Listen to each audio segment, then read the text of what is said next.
welcome to Tech 5, a showcase of technology news, reviews, and gadgets brought to you in 5 minutes or less. I'm Marina, and today we have Cody here to talk about...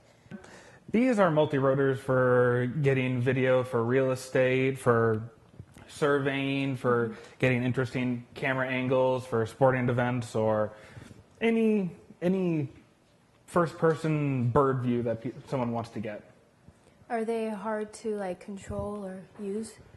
They are hard for people to get used to how they fly. They're not intuitive like how a plane flies straight. There's a learning curve, but it's kind of like riding a bike. Once you get it and understand how they fly, you really get a feel for how it flies, and it becomes second nature for you. Oh, okay. How exactly do they work? Well, multi-rotors, since they are inherently unstable, and if you've ever seen a helicopter, they have one big blade on the top and a small blade on the back, and that small blade is actually counteracting the spin of the large main rotor. Well, on a multi-copter, you usually have between 3 and 8 blades, and there's always one blade that's spinning in the opposite direction of the other blade to counteract it. So when it flies, it stays straight. And there's actually a small brain in the middle of it that controls it. That's called the flight controller, that actually uses algorithms, sensors like accelerometers, barometers, and compasses to control level flight. This is a GPS that actually helps it in aiding. If it gets lost or anything like that, it can find its way home. All right. And do you have to program it to find its home? Yes, like this one right here is programmed to be a very stable platform for this 2-axis gimbal to keep the video stable. Unlike a small quadcopter like this, that's made to be more performance, agile, flying through the woods to get shots like that. So it can vary, but they all need to be programmed to some degree. All right. How expensive are these?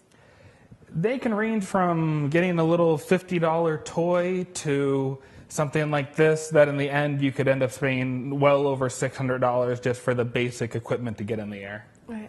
How do I get them, and where can I get it? The best way to get into this is really research online. There's a lot of different forums, a lot of people that help you online. There's also on YouTube a lot of videos. There's a lot of really insightful people that are just trying to teach people on how to build their own and get in the air. Okay, so since you can fly it everywhere and go through people's yards and stuff, what are the laws on these? Well, the laws for these, it is very vague right now.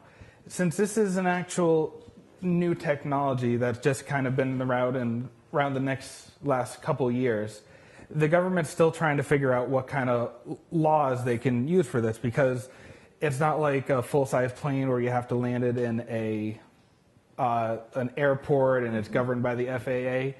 So right now, the government's giving the FAA till 2015 to actually come up with the rules.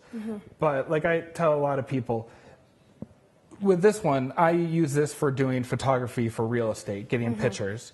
And only a couple years ago, before these were popular, there used to be guys going around on a car with a big pole that they'd stick out of the truck, and they'd have a remote control gimbal from there so they could see down.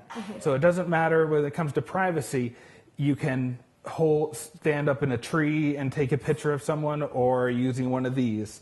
It's all how you use it. If you're doing it for something illegal, then that's breaking the law. If you're using it responsibly, you're not flying around cars, then that's perfectly legal. Okay. And that's Tech 5 for you. We'd love to hear from you, so send us an email at tech5@fcat.tv or visit us at fcat.tv.